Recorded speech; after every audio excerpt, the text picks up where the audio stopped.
देखो हम लोग जो है अपने क्लास 10th वाले लेक्चर में यहाँ तक पहुंचे थे heating effect on metallic carbonate and bicarbonate. ठीक है ना, मतलब थर्मल डिकम्पोजिशन वाले रिएक्शन हम लोग पढ़ रहे थे और ये रिएक्शन देखो सब एग्जाम में आने वाले क्वेश्चन हैं ये। ठीक है, तो मैं थोड़ा इसको अच्छे से आपको सिखा दूं, फिर से एक बार रिवाइज कर दूं।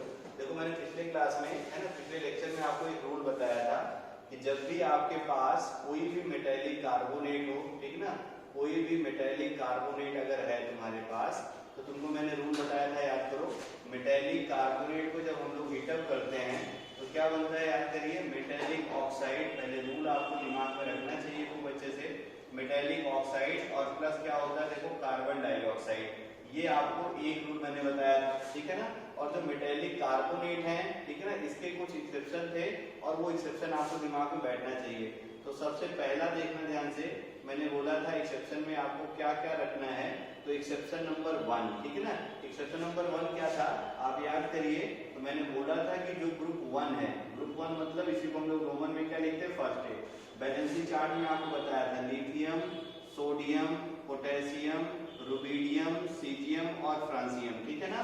तो होता क्या है, ग्रुप 1 से केवल, अब इसका अगर कार्बोनेट लिखो तो लिथियम कार्बोनेट का फार्मूला देखो क्या हो जाएगा, Li2CO3। कैसे लिखेंगे सब सिखा चुका हूं मैं।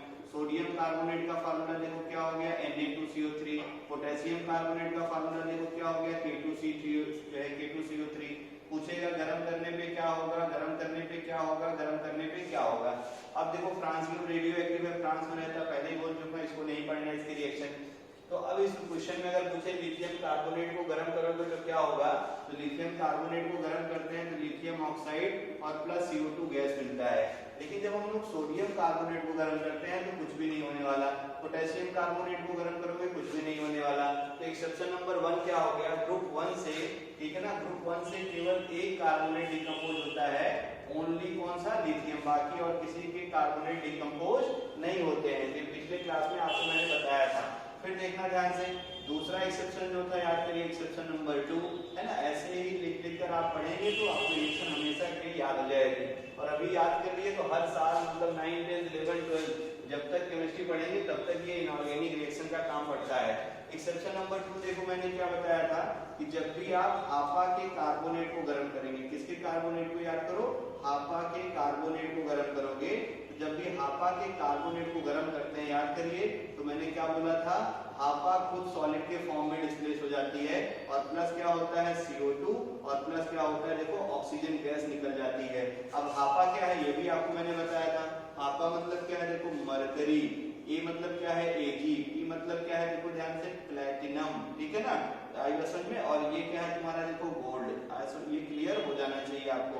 तो ये है तुम्हारा, देखो, हाफा के कार्बोनेट को अगर गर्म करोगे तो हाफा खुद जो है सॉलिड के फॉर्म में क्या होती है, डिस्प्लेस हो जाती है। और हाफा क्या है, सिल्वर, मर्करी, प्लैटिनम और गोल्ड। तो ये रूल अगर आपको याद है तो ये क्वेश्चन बहुत आसान है, और अगर रूल नहीं याद है तो सब गलत गलत लिख के आएंगे एग्जाम में, ठीक है ना। जैसे देखिए फर्स्ट वाले रिएक्शन का आंसर क्या होगा, क्या बनेगा, देखो, कैल्शियम कार्बोनेट डिकम्पोज होगा। पहले ये चेक करना कहीं एक्सेप्शन तो नहीं है, ठीक है। तो कैल्शियम कार्बोनेट डिकम्पोज करेंगे, क्या बनेगा, calcium oxide plus carbon dioxide.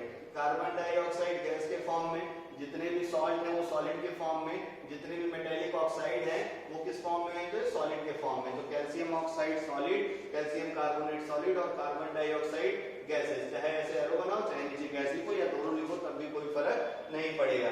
अगला देखो जिंक कार्बोनेट, कोई एक्सेप्शन नहीं है, तो क्या बनेगा, देखो, जिंक ऑक्साइड और प्लस क्या बन जाएगा, CO2। ऑक्साइड कैसे लिख रहा हूँ समझ में आ रहा होगा। जिंक की वैलेंसी 2, ऑक्सीजन ऑक्साइड है वैलेंसी 2, वैलेंसी इंटरचेंज। अब देखना सोडियम कार्बोनेट को गर्म करोगे क्या होगा, बोलो, है ना। अगर कम पढ़ा लिखा है बच्चा तो बोलेगा सोडियम ऑक्साइड और क्या बनेगा, CO2। और जैसे ये बोलेगा वैसे ही गलत हो जाएगा, क्योंकि यहाँ आंसर आपको क्या लिख के आना है, नो रिएक्शन। याद आया ना, तो यहाँ कोई रिएक्शन नहीं होने वाली है। फिर अगला देखो, लिथियम कार्बोनेट गर्म करो तो फर्स्ट ऐसे एक कार्बोनेट डिकम्पोज होता है, उसका नाम क्या है, लिथियम कार्बोनेट, Li2O, और क्या हो गया, देखो, कार्बन डाइऑक्साइड गैसेस के फॉर्म में, सॉलिड सॉलिड, ठीक है ना। लेड कार्बोनेट, अब लेड भी देखो उधर एक्सेप्शन में नहीं है तो कोई प्रॉब्लम नहीं है, तो क्या हो जाएगा, देखो, लेड लेड ऑक्साइड है ना, प्लस क्या हो जाएगा CO2। दिमाग में ये सब छप रहा होगा। तो लेड ऑक्साइड प्लस क्या हो गया देखो CO2 गैसेस के फॉर्म में, ये भी सॉलिड है और ये भी सॉलिड है, ठीक है ना। इतने क्वेश्चन आपके क्लियर हो गए होंगे। बाकी एक और देखो, इसमें थोड़ा कुछ अलग कंपाउंड है, डरिए नहीं, ठीक है ना, अभी ये समझ में आ जाएगा। Ag2CO3 ये वाला कर दिया जाए तो हापा का कार्बोनेट है ये, है ना। देखो ये क्या है, silver platinum mercury gold, silver platinum mercury gold, ठीक है ना। इनके कार्बोनेट को गर्म करो तो ये खुद डिस्प्लेस हो जाती है सॉलिड के फॉर्म में, और प्लस क्या हो गया देखो CO2 और प्लस क्या हो गया ऑक्सीजन। रिएक्शन बैलेंस कर लेना, ठीक ना। तो यहाँ पे 2 Ag ऑक्सीजन बैलेंस नहीं होगा, ऑक्सीजन अपने को 6 करना ही पड़ेगा, तभी इवन नंबर आएगा तो बैलेंस होना आसान हो जाएगा। तो सिल्वर कितना हो गया 4, कार्बन कितने हो गए 2 से यहाँ मल्टीप्लाई कर दो, सब कुछ बैलेंस है। ये आपका गैसेस के फॉर्म में है, ऑक्सीजन भी आपका गैसेस के फॉर्म में है, और रिएक्शन हो गई बैलेंस। अब हम लोग देखते हैं, ठीक ना, क्लियर हुआ। बहुत तेज तो नहीं है, वीडियो को रोक के आप फिर से रिवाइंड करके मुझे स्लो करके पढ़िएगा, ठीक है, क्योंकि थोड़ा तेज पढ़ा रहा हूँ। तो वीडियो का जो मतलब आप जाएंगे ना प्ले में, तो नॉर्मल प्ले मत करिएगा, थोड़ा सा कुछ रेट कम कर दीजिएगा, तो आपको बहुत अच्छे से चीजें समझ में आएंगी, ठीक है ना। चलिए अब हम लोग देखते हैं कि आपका जो क्वेश्चन नंबर 6 है उसके लिए रूल बनाया जाए। तो एकदम रूल क्या है, आसानी है, ऐसे देखो ध्यान से। ये हाइड्रोक्साइड है ना, तो हाइड्रोक्साइड मतलब क्या है कि जो भी आपका कंपाउंड है उसके अंदर पानी है, तभी तो हाइड्रोक्साइड है। तो कभी भी हाइड्रोक्साइड को जब हम लोग गर्म करते हैं, याद रखे रहना, हाइड्रोक्साइड को हम लोग जब गर्म करते हैं तो हाइड्रोक्साइड को गर्म करते हैं तो वाटर निकल जाता है, बस इतना याद रखो, क्या निकल जाता है, वाटर। तो अब देखना ध्यान से, मैं यहाँ लिख दे रहा हूँ हाइड्रोक्साइड वाले केस में क्या करना है, मेटल जो भी रहेगा, जैसे ये मेटल का हाइड्रोक्साइड है ना, तो मैं ऐसे रूल लिख दे रहा हूँ, ध्यान में रखे रहना, ये भी रूल है, ऐसे यहाँ हैश बना के लिख दे रहा हूँ मैं। आपके पास अगर देखना ध्यान से, मेटेलिक हाइड्रोक्साइड है, क्या है तुम्हारे पास, मेटेलिक हाइड्रोक्साइड है। जब इसको हम लोग गर्म करते हैं, ध्यान देखना क्या बनता है, मेटेलिक ऑक्साइड, जो भी मेटल होगी उसका क्या बन जाएगा, हाइड्रोक्साइड, और प्लस क्या होगा देखो आपका वाटर बन जाता है। ये भी रूल आपको समझ में आना चाहिए। और ये वही वाले हैं, ठीक है ना, मतलब सोडियम हाइड्रोक्साइड को गर्म करोगे क्या होगा, कुछ भी नहीं होगा। लिथियम हाइड्रोक्साइड को गर्म करोगे तो लिथियम ऑक्साइड बन जाएगा। तो ये भी रूल इसी के जैसे हैं, ये भी ध्यान में रखे रहिएगा। तो अब देखो इसको गर्म करते हैं हम लोग, तो ये देखो कॉपर का हाइड्रोक्साइड है, तो क्या बनेगा तुम्हारा कॉपर ऑक्साइड। क्या कॉपर का कार्बोनेट है, कॉपर कार्बोनेट गर्म होगा तो वो भी कॉपर ऑक्साइड देगा, तो 2 मॉलिक्यूल तो कॉपर ऑक्साइड हो गए। बात क्लियर हुई ना, हाइड्रोक्साइड को जब किया ऑक्साइड बना, कॉपर कार्बोनेट को जब किया फिर से एक ऑक्साइड बना, तो यानी 2 मॉलिक्यूल कॉपर ऑक्साइड हो गया। बाकी प्रोडक्ट लिखते हैं, इसको गर्म करेंगे तो इसके साथ में देखो पानी बचा हुआ है, इसको गर्म करोगे तो इसके साथ में देखो CO2 बचा हुआ है। रिएक्शन बैलेंस कर लेना, सारे प्रॉब्लम क्लियर हो गए होंगे।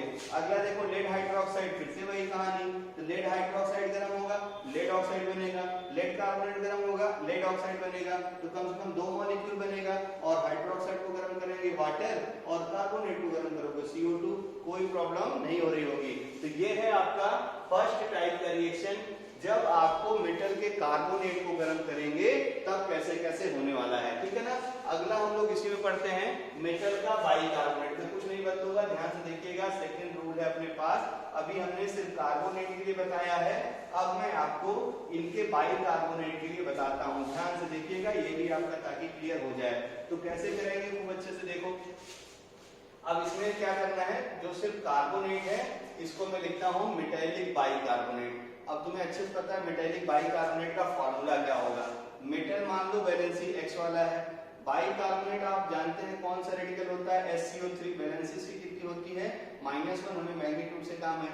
फार्मूला अगर लिखोगे तो क्या होगा देखो m, अब रेडिकल लिखो तो क्या हो गया देखो HCO3, और इसकी वैलेंसी x है, तो मेटेलिक बाइकार्बोनेट का फार्मूला क्या होगा MHCO3, और सफिक्स में क्या हो गया x। जैसे देखिए एग्जांपल, अगर मैं तुमसे बोलूं सोडियम बाइकार्बोनेट, तो सोडियम बाइकार्बोनेट Na+ और HCO3-, देखो सोडियम बाइकार्बोनेट। तुमसे अगर मैं बोलूं कि कैल्शियम बाइकार्बोनेट, तो कैल्शियम की वैलेंसी 2 होती है, तो ये क्या हो गया SCO3, और इसके साथ में देखो ट्वाइस आ गया, बात क्या हो रही होगी।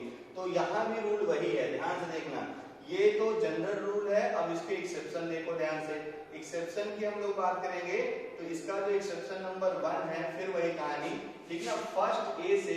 फर्स्ट ए से ओनली लिथियम बाइकार्बोनेट डिकम्पोजेस, ठीक ना, अच्छे से याद रखे रहना, फर्स्ट ए से ओनली लिथियम बाइकार्बोनेट डिकम्पोजेस, ठीक है ना। ध्यान में सब बताते रहने भाई क्या क्या होने वाला है, ठीक है ना। फिर हम लोग बात करेंगे क्या हो गया तुम्हारे पास, दूसरे एक्सेप्शन में आए तो दूसरे एक्सेप्शन में हम लोग देखेंगे तो दूसरे एक्सेप्शन में ये हो गया, ठीक है ना, कि आपका जो हापा का बाइकार्बोनेट है, कौन सा है तुम्हारा, देखो हापा का जो बाइकार्बोनेट है, हापा के बाइकार्बोनेट को गर्म करने पे हापा खुद डिस्प्लेस हो जाता है। ठीक है, अपना दूसरा रूल हो गया, हापा के बाइकार्बोनेट को जब गर्म करेंगे, आप थोड़ा अच्छे से लिख लीजिएगा, हापा के बाइकार्बोनेट को गर्म करते हैं तो हापा खुद सॉलिड के फॉर्म में डिस्प्लेस हो जाता है, और प्लस देखो ध्यान से CO2 और प्लस क्या हो जाता है H2O। ठीक है, यहाँ भी याद रखे रहना, मेटालिक कार्बोनेट जो डिकम्पोज होते हैं, मेटल का ऑक्साइड कार्बन डाइऑक्साइड और क्या होता है H2O बन जाता है। बहुत अच्छे से आपको रिएक्शन क्लियर, ये गैस के फॉर्म में है,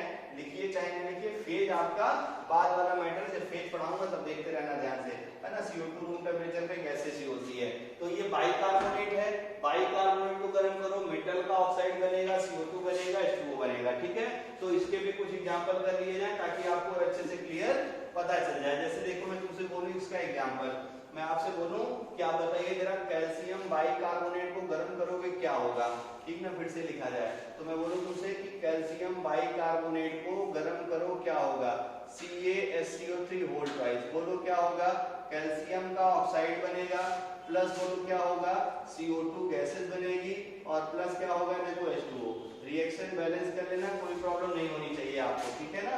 फिर इसके बाद देखिए ध्यान से, रिएक्शन बैलेंस करना आसान है, कोई बहुत टफ काम नहीं रहता, इसलिए मैं छोड़ दे रहा हूँ उसको। तुमसे बोलूं कि मुझे लेड बाइकार्बोनेट है ना, Pb और HCO3 होल ट्वाइस, इसको गर्म करूंगा तो क्या होगा, तो फिर से देखो एक्सेप्शन तो है नहीं, तो क्या बनेगा भाई, लेड ऑक्साइड प्लस क्या बनेगा, बोलो CO2 और प्लस क्या हो जाएगा, देखो H2O। फिर तुमसे मैं बोलूं कि आप जरा, ठीक है ना, कुछ भी एक ले लीजिए इधर से, मान लो मैं सिल्वर बाइकार्बोनेट ले लूं, है ना, Hg और HCO3, है ना, इसको गर्म करूंगा तो क्या होगा, तो HgHCO3 अगर गर्म किया जाए तो क्या होने वाला है, बोलो, ठीक है ना, HgHCO3, बताइए इसको गर्म करोगे क्या होगा, तो आप बोलेंगे सर क्या बनेगा, देखो हापा खुद डिस्प्लेस हो जाएगी, Ag प्लस क्या हो जाएगा H2O और प्लस क्या हो जाएगा CO2। रिएक्शन बैलेंस करने में आप बैलेंस कर लेंगे, जो भी चीजें हैं सब आपकी बैलेंस हो जाएंगी, ठीक ना। बैलेंस और करना शायद में बैलेंस नहीं है तो इसको आप बैलेंस घर पे करिएगा अच्छे से, ठीक है ना। तो ये है आपका, ठीक है, कौन सा effect of yielding effect of metallic carbonate and bicarbonate, ठीक है। तो इसने की वीडियो को अच्छे से देखते रहिए, प्रैक्टिस करते रहिए, थैंक यू।